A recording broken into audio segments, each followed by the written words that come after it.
Hi, this is Pastor Barrett Berry of TheElm, the Empower Living Ministries. We want to thank you for joining us for the launch of our new conversation series called Charlotte Conversations, where we discuss those topics and issues that are most relevant to your life. We want you to live an empowered life. Today, we're joined by Dr. Rock. Yes, Dr. Rock. She's the behaviorist, she calls herself. She is though. She has a plethora of background. I mean, it's just too many to name itself. I'm going to give you a little bit about the book that she wrote. It's called How to Train Your Parents, A Parent's Guide to Managing Child Behavior. But we're going to talk today about how to understand behavior as a parent. Let me see the book again. This is the book right here. Grab this book. You can get it on Amazon. And then she has another one entitled Don't Call Me a Superwoman, an explanation of divine intervention, alignment, and self-love. So that's a good book too. 2 books. She's a best-selling author. Really excited about it. Go to Amazon and get that. But let's jump into it. Who are you? Ooh, that's a good question. Yes. I am Dr. Radhia Afif, of course. You just told everyone that. I'm an author, I'm a speaker, a dancer, a poet, a fashionista. So really just a lot of different things that I do, that I'm involved in. But when I speak about parenting and I talk about parenting I just really light up when I have this conversation, because I feel like a lot of us have been raised in certain households where our parents were doing the best that they could, right? Doing what they could based on what they knew. A lot of generational behavior patterns and things like that, but it wasn't the best. So I hear a lot of people say, oh, well, I turned out all right. My parent did this, but I turned out all right. But did you? Some people are still going through trauma that they suffer as children, not trying to put so much blame on the parent, because sometimes they just did the best with what they had. But some of us are still struggling with things as an adult, as confidence, self-esteem, our personal relationships with people may be affected by how we were raised and the things that our parents kind of put in our heads, things they said to us, how they engaged with us. So my focus is really to step away from that traditional, what I call it, parenting that we may have experienced, and looking at our children from a human to human standpoint. Children are humans too. They have ideas, they have thoughts, they have feelings. So trying to engage with them in that way. How many of us have heard stay in a child's place? Yep. Be seen and not heard. Okay, I'll give you something to cry for. I've heard that a lot. We've heard a lot of these things growing up, but it basically puts the idea in a child's mind that you don't have a voice. What I say goes, because I'm the adult, I'm the authority. And a lot of times when you grow up, you become a teenager, you become a young adult, older adult, whatever the case may be, you may feel as though you don't have a voice. You can't speak up in certain ways. You don't know how to stand up for yourself. So just thinking of the way that we are training or shaping our children and how that impacts us moving forward, like growing up, and then how that contributes to the cycle of behavior. So saying all that to say, my business is the Behavioral Wealth Project. And the reason that I named it the Behavioral Wealth Project is because I want people to look at their behavior, understand it, be able to change it, and have wealth and abundance in those positive behaviors so that we can continue to create healthy cycles within the family system and the community and things like that. Oh, amazing. I grew up as a single child. So I'm from a single parent. I was the only child, single parent. And they tell you that's a unique experience. And you come out a particular way. Mm-hmm. How would one address being an only child and being a single parent?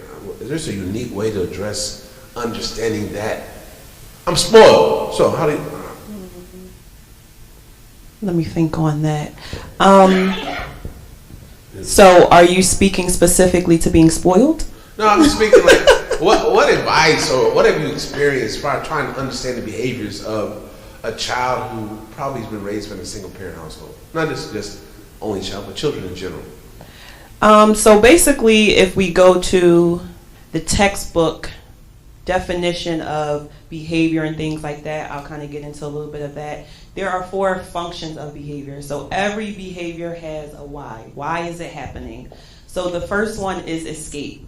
So people may engage in a certain behavior to escape something, right? So you go into a classroom, a child might be, I don't know, talking or tapping or making some big disruption so they can get kicked out of class because maybe they don't like math class, right? It's their way of escaping. So that's the first thing. Another one is getting attention. So you have kids that go to their parents, mom, mom, mom, mom, dad, dad, keep calling name things like that. That's to get attention.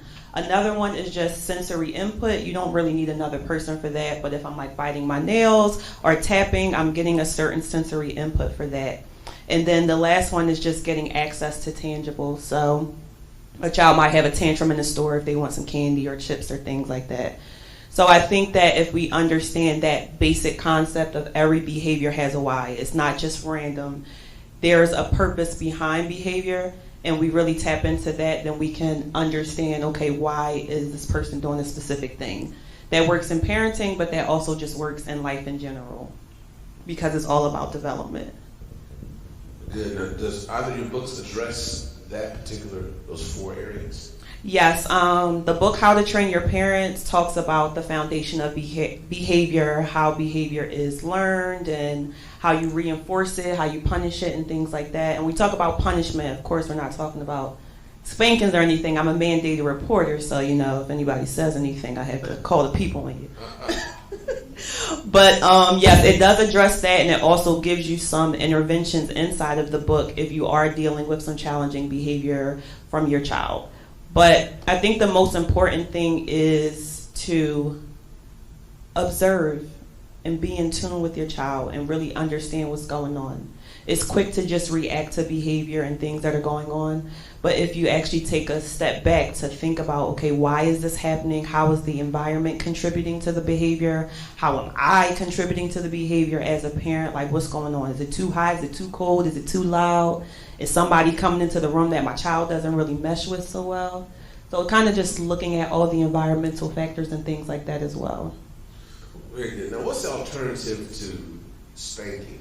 You say nowadays you can't, I don't think you can spank anyone. I was whooped. I mean, I had switches. I had the same story that a lot of us had, where your mom and my grandmother would send you out to the backyard to select your switch.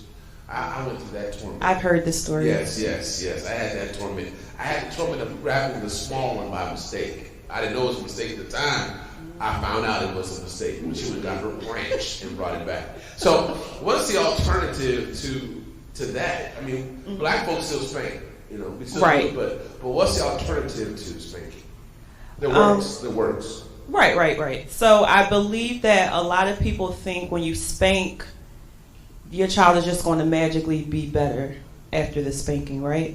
So sometimes the spanking does traumatize a child where they're like, oh, I'm never doing that again. And sometimes they just get smarter and learn how to do the thing in a different way. But it's not teaching anything new. So when you are trying to change behavior, you want to always have something to replace the behavior with. So instead of spanking, you want to have the conversation about the behavior, why it's not allowed, or why you're upset that your child engaged in that certain behavior, and then you want to teach them something new to replace that. Because if you're not teaching, you're just saying, don't do that, and then they're like, okay, don't do that, but what should I do? And you're kind of just leaving them on their own. So if you're giving them something as a replacement, then you can start to teach them, okay, you can't do this, but you can do this.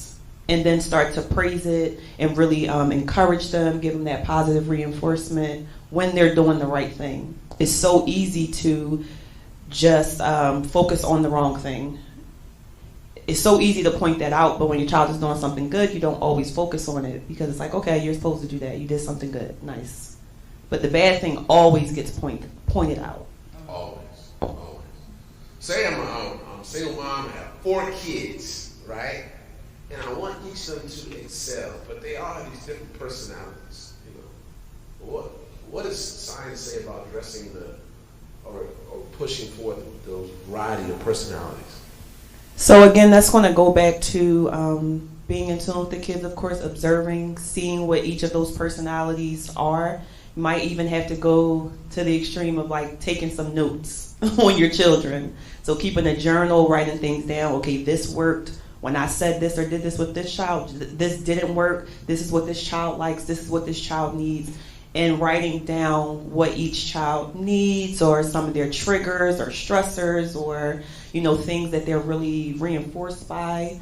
So writing those things down first, and then also just having some one-on-one time when you can. So maybe giving an activity for the other 3 kids and spending time with that one child, because it's important to have that one-on-one as well to, just have conversations, communicate, and build that relationship. No, I don't know if you answered this one or not, but say I'm a parent and I've been disconnected from my children for a number of years, right? I love them. They probably love me, but I don't really know.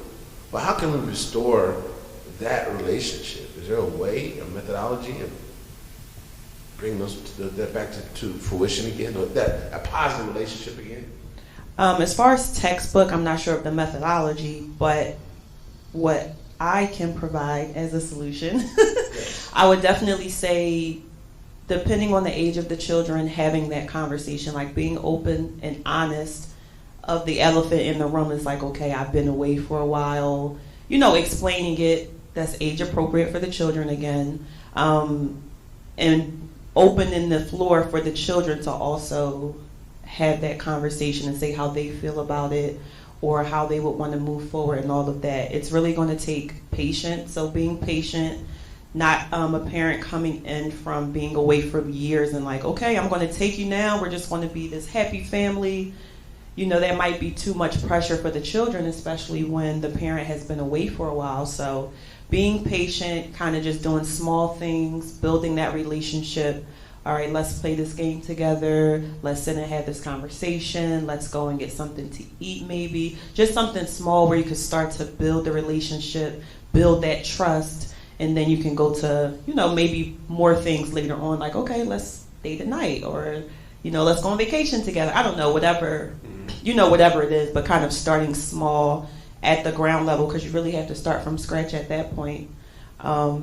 But keeping the communication open, because those feelings are going to come up, maybe some abandonment and, mistrust and things like that. Yeah, makes sense. Now, I'm going to give you a chance in a few just to talk about whatever you want to talk about, but I have another question. I'm really curious about this. Today's families aren't mom, dad, and 2 kids and a dog and picket fence. So we're very diverse in our makeup of our families, right? Yes. So, I have 2 questions, but this one. So how do we understand the kids in these blended families? Is there a secret to understanding the kids in these blended families and how to deal with it, how to raise them, how to survive them, how not to go to jail when you want to whoop on your son? Go ahead. I added that. That's mine. I feel like everything that I've talked about so far, it works. Whether the family is a blended family, single parent, mom or dad, when we really just strip everything down to the foundation of what behavior is, we talk about those functions. We talked a little bit about how behavior is learned and maintained, and just being able to observe and kind of take notes in a sense on your child. So I think it's really the same across the board. The only thing that's going to change, of course, is the environment, but you want to factor that in when you're doing your observations and just kind of seeing why certain things are happening with the child. Okay. You may have already answered this, but in case he listens to this, I have a friend, right? And he's divorced, and each of them have a child. Her child was from a different relationship, and they have a child together. They're just a few years apart. To help the kids out, they believe that they should, of their divorce, stay together in the same place. How do you see that? Is that a trigger for something down the road for the kids? Is that help me understand how to deal with that? If there is a way to deal with that. It would really depend on their relationship. Mm-hmm. So if they have a really good relationship with co-parenting, they're on the same page, same styles of parenting and things like that, it could work. But being honest and open with the children, letting them know, hey, we're not together, but we're here for you, whatever the layout of the family is going to be. However, if they don't have a good relationship and they're not on the same page with parenting, it may cause some strain within the family if they're still in the same home, because children pick up on everything. We think they're not watching, we think they're not listening, but they're in tune with so much. So it would really depend on their relationship and what they're willing to kind of work on or kind of be aligned with within the home together. At what age are kids really in tune or understanding what's happening in their lives? Very young. Of course, if they're infants, they might not be in tune with what's going on as far as like, if there's conflict in the family, and things like that. But they feel like, we have energy, we have facial expressions and moods that we have. So we're all in tune with that. So I feel like children, even as young as maybe like 2 or something like that, they can tell when you're in a certain mood or something like that, might come give you a little hug. Yeah. So they may not be able to really understand, oh, mom is upset with dad, or, something like that, but just understanding the feelings and the behavior of their parents. I've always wondered why people have these birthday parties for 1-year-olds. They'll show them the pictures later. Look what I did for you when you were 1. Is that good? Just a small plug. My birthday is Thursday. But anyway, just his birthday's Thursday. Yes, it's such an important day in my life. So tell us about the book. Tell us more about the book.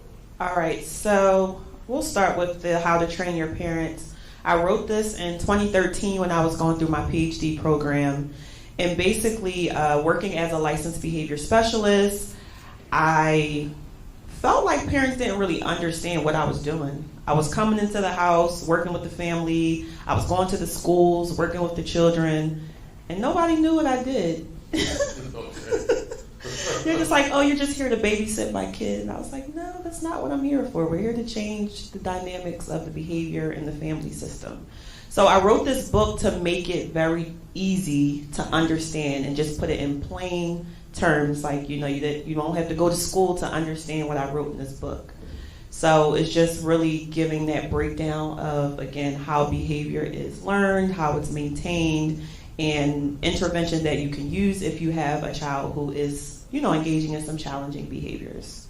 So it's just a guide, a parent's guide. So that's one book. And just staying on the parenting track, which we didn't mention, I have these cards, and they're called the Behavioral Wealth Cards. So it's a deck of cards, and each one has a prompt for parents. Let me get to the prompts because we have affirmations in here as well. But each card has a prompt, and it talks about how parents are engaging with children. So let me just pick, or themselves. This one is self-love, and it says, we often get so caught up in reaching goals that we forget to enjoy the process. Think of one thing that you have been working on, even if you have not finished it yet. How can you celebrate your progress so far? So that would be specifically for parents to think about how they're loving on themselves and, engaging in some of that self-care. Let's see another one. Just trying to pick randomly. All right, planning and preparing. Parenting does not come with a handbook or guide. Most times we're just doing what we think is best. Think of one parenting strategy that you would like to change, adjust, increase, or get rid of for good. So each of these have something that you can reflect on with your partner, co-parent, a friend, or you can just use it to journal about your parenting journey to get more clarity, to really reflect and focus on changing your behavior. And it also comes with affirmation cards.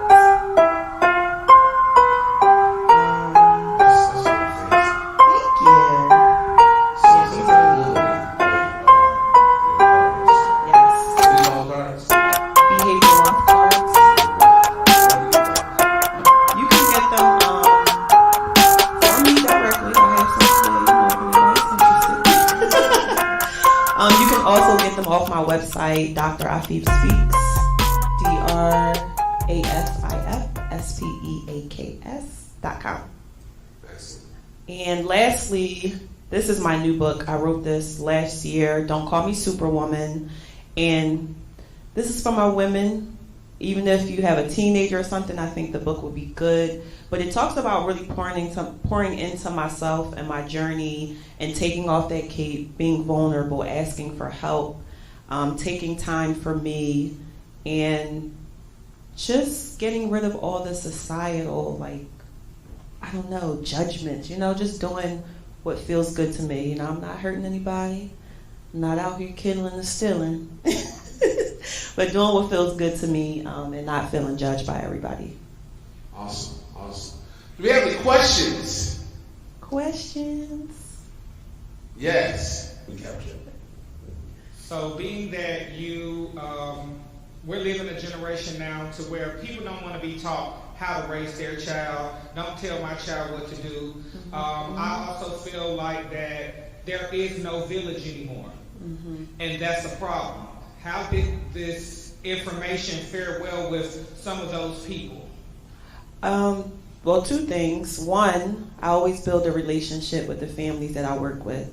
I never come in like I'm the smartest person in the room or that I know everything. I never come in like, hey, I'm going to do X, Y, and Z with your family because you're not doing a good job. Never come in like that. So I really build a relationship, let them know what I'm coming to do, and I always tell my parents, you're the expert on your child, and I'm the expert in the behavioral, realm or whatever like that, and together we work as a team.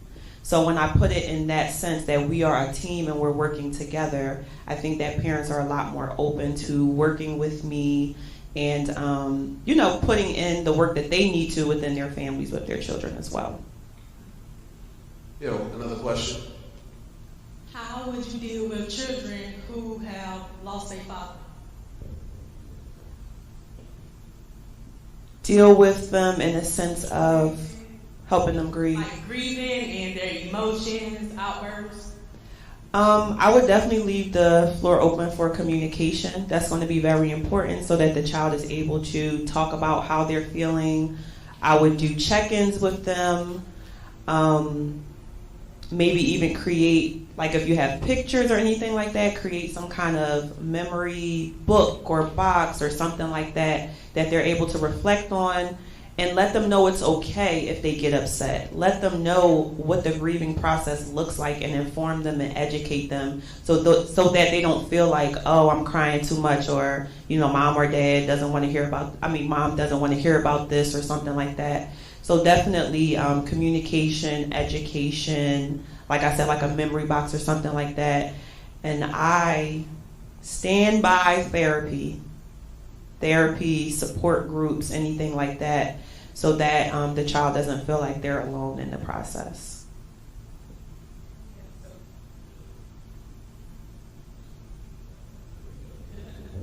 So question, how would you deal with a child that likes to talk during class or class time? So it sounds like, first, thank you for giving us the 4 functions of behavior. So it sounds like it's probably escape, right? But, school is school, so what do you replace it with? Because, as parents, we don't know, just stop it. Yeah.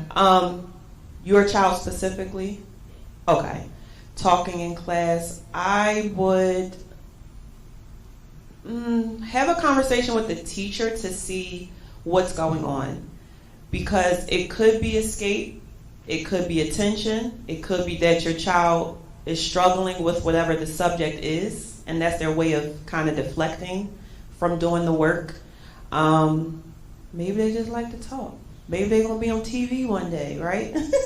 So sometimes when we have these behaviors, even though, the child is being disruptive to the class, if it's something that's just like a character trait, how can we look at it from a positive standpoint? Can we give your child some time in class to talk, to stand in front of the class and say something? Like, how can we foster that in a positive way as well? Like, we can look at it from that standpoint. But I think first, just trying to figure out specifically why your child is talking in class. Do you have an idea or no? Probably just like to talk personality. Okay. Yeah, so, continue to have those conversations of why it's important, not to talk in class, but I think that his or her teacher should also give her the opportunity to be able to speak at some point or do something, right? Because we're not robots, If you had to just sit quiet, for a long period of time, you'd probably be going crazy too. Like, well, I want to talk, I want to say something, I want to get up, I want to move, and we expect kids to do all of these things. But let's be realistic and incorporate some movement in class. Let's incorporate times where they can talk, talk to a partner or something like that. Maybe some suggestions you could make to the teacher and see if that helps. I interview kids for admissions to an elite college, and I find that by the time they get in front of me, they're 17, each kid has a different development. Emotionally, intelligently, variety. When is a good time to start preparing our kids for maturity? And is there a way to prepare them to be mature early? I mean, am I making sense? I don't know. I think I understand your question. We are all wired very differently, right?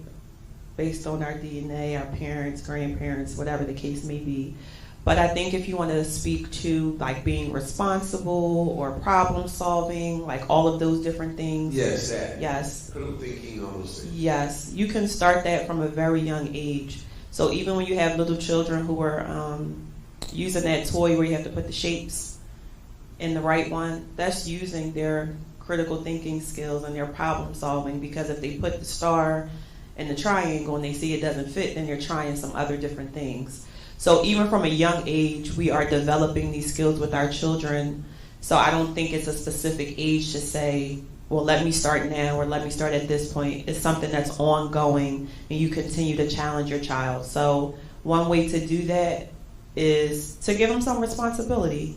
So even if they're like 2 or 3, maybe their responsibility is picking up toys, and you can show them, pick your toy up, put it in the bin. Something small, but it's just showing them responsibility. You took the toys out, you're going to put them back. As they get older, cleaning room, doing the dishes, maybe handling money if they get an allowance or something like that.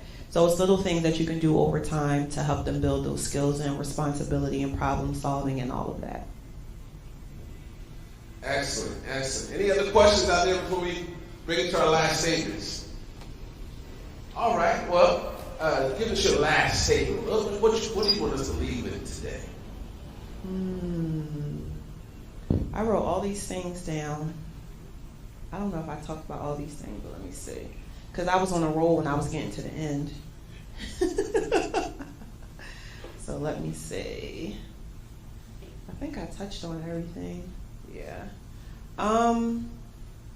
I guess my last statement would be to be gentle with yourselves and be gentle with your children. Give yourself grace and give them grace as well. You're not going to do everything right. They're not going to do everything right, and that's fine. It's a journey. You're both learning together. So just don't be so hard on yourself. Awesome. Let's give her a hand. Give Dr. Afif a hand. She launches into our first Charlotte conversation. It's amazing. Next week, we have an expert on housing. The question is, we're going to talk about how to purchase a home in Charlotte. What's the secrets to doing so in this economy? You know you can. Today, when you drive around the city, you see a house for sale signs, and I see more under contract signs than anything. So people are buying homes, and there has to be a strategy about it. We here at TheElm focus on 4 areas of empowerment. We want to empower your faith, empower your families, empower your fellowship, and empower your finances. So we want to meet you at your needs so that you can live a empowered life. But I'm living a miraculous life now. I'm on a miraculous life living now. So we want to thank you for coming out. Come back again next week, Sunday, for the housing. And after that, we have people talking about mental health and social skills and resources. We have that coming up. And then after that, we have something else I can't think of, but it's going to be good. What's that? Cryptocurrency. So we have a person who's an expert in cryptocurrency, travels around the world teaching about cryptocurrency, going to come and share. If you have any topics that you're interested in, please let us know. I'm a college professor, so former college professor. So I love having conversations, intellectual discourse and conversations continuously. So this is part of that hunger for me to stimulate my mind continuously. It's challenged me to be a better person. Hope it challenges you. Hope we helped you out today. Hope we answered some of your questions that you had as well. All right? So this is Pastor Barrett. This is Dr. Afif. Thank you. Yes. I'm gonna edit this out. But your hair is banging on the right there. Can you guys see it right there? You see it? It's like it's popping, girl. It's popping. It's popping. It's popping. You will edit that. So we're coming close. So thank you for joining us here at the Elm. This is Pastor Barrett. Come and join us every Sunday at 11 o'clock. Go to our website to watch us, TheElm.Church, and catch it right there on our website or on our social media, on Instagram and also on Facebook. 11 a.m. every Sunday. We're bringing it to you right into your home, into your cars, into your wallets. No, not your wallets, but into your phones. All right? Always remember this. We love you, we love you, we love you. And there's absolutely nothing you can do about it. God bless.